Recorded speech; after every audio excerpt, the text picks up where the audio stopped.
나를 읽는 말씀 읽기. 성경은 두껍고 인생은 짧다. 나는 이 세상이 어떤 곳인지 전혀 모르는 채로 태어났다. 물론 모든 사람이 그렇게 출생한다. 또 학교가 어떤 곳인지 잘 알지 못한 채 학교에 다니기 시작했다.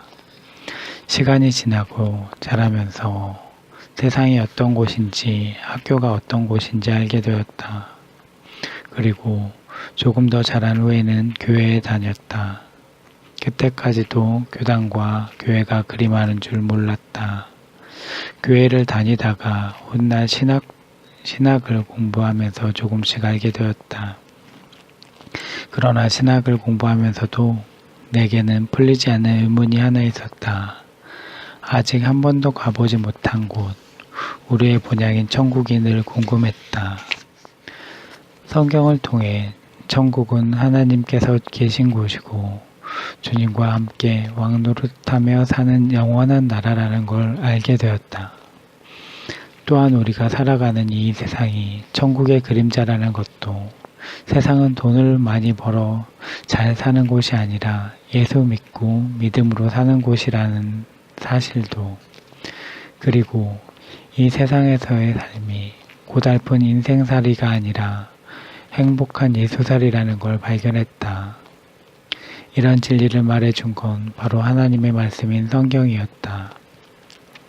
그러나 이전에는 너무 두껍고 어려워서 아무리 읽고 들어도 무슨 뜻인지 이해할 수 없는 책이었다. 하나님의 은혜로 목사가 되었지만 여전히 성경은 두껍고 인생은 짧았다. 그러나 판사가 보는 법전이나 의사가 보는 의학서적에 비하면 작고 얇은 책이었다. 또한 법학은 늘 새로운 법이 생기고 의학 역시 새로운 의학 지식이 쌓이기에 끊임없이 공부해야 한다.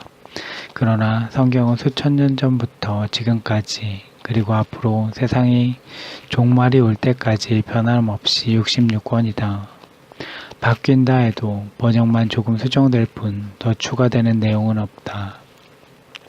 판사와 의사에 의하면 목사는 한번 해볼 만한 하나님의 복음의 제사장임을 크게 깨달았다.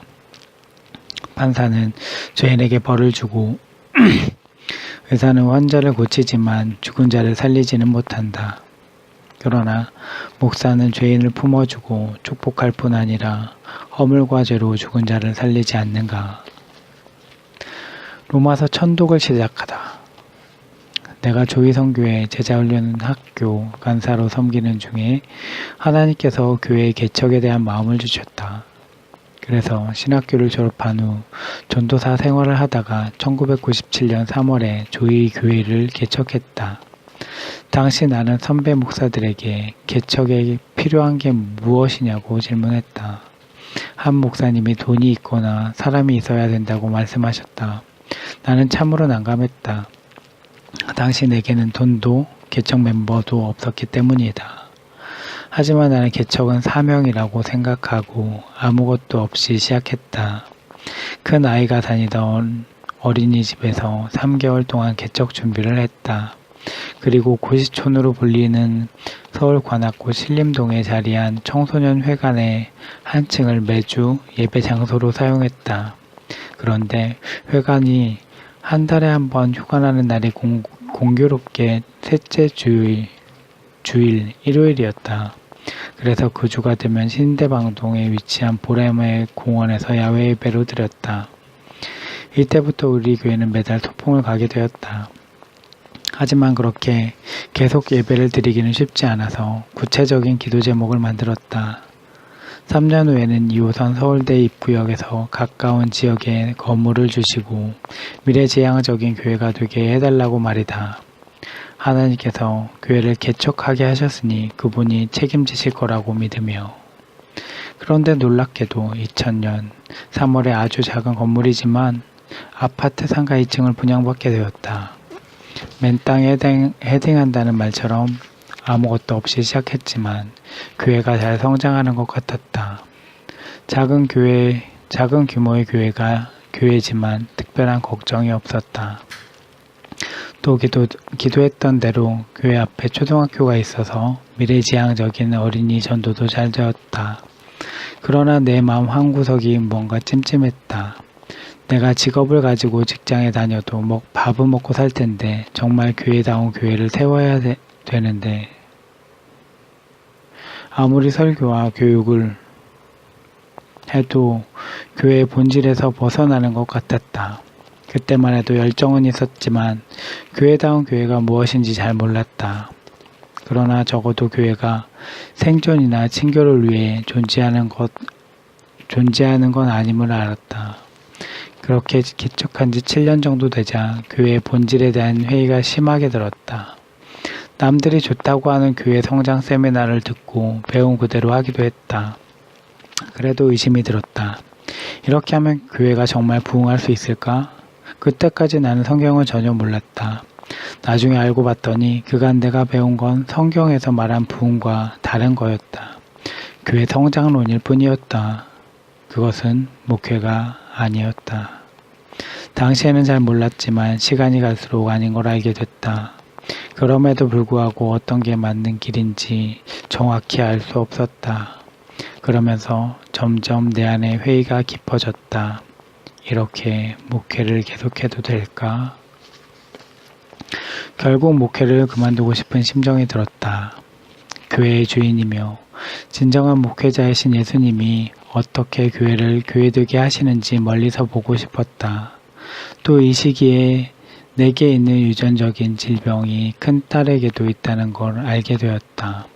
피가 몸 안에서 깨져서 몸의 철분이 부족하게 되어 담낭이나 간에 돌이 생기는 병이었다. 엎친 데 덮친 격으로 교회의 본질적인 문제와 아이의 질병이 드러나면서 오직 하나님만 의지할 수밖에 없는 상황이 되었다. 당시 나는 활화산 아래에서 죄를 뒤집어 쓰고 앉아있는 심정이었다. 그러던 중 지인의 소개로 뉴질랜드와 호주에 갈 기회가 생겼다. 그래서 나는 교회를 주님께 맡기고 2004년부터 1년 동안 안식년을 가졌다. 그 기간에 나는 죽은 생명을 살리는 실력 있고 복된 목회자가 되기 위해 성경을 더 열심히 읽고 공부하기 시작했다. 많은 선배 목사님들이 성경 중에서도 로마서가 제일 어렵다고 말하는 걸 들었기 때문에 로마서부터 읽기 시작했다. 가장 어려운 책을 쉽게 이해할 수 있다면 모든 성경을 쉽게 이해하고 가르칠 수 있을 거라고 믿었기 때문이다. 그렇게 로마서를 읽으면서 성경을 보는 눈이 생겼다. 그리고 하나님의 은혜로 로마서를 1000번이나 읽을 수 있었다. 그러면서 갑자기 눈이 나빠져 안경을 끼게 되었지만 나는 새로운 시력을 얻었다. 영적인 눈이 밝아지기 시작한 것이다. 마음의 눈으로 성경을 보는 법을 알게 되었고 성경을 통해 육신의 눈으로는 절대 볼 수 없던 하나님이 보이기 시작했다. 그렇게 나는 10년 동안 성경을 읽었고 2권의 책도 쓰고 통독의 실제를 가르치는 강의도 하게 되었다. 도전 성경 천독 23페이지에서 28페이지까지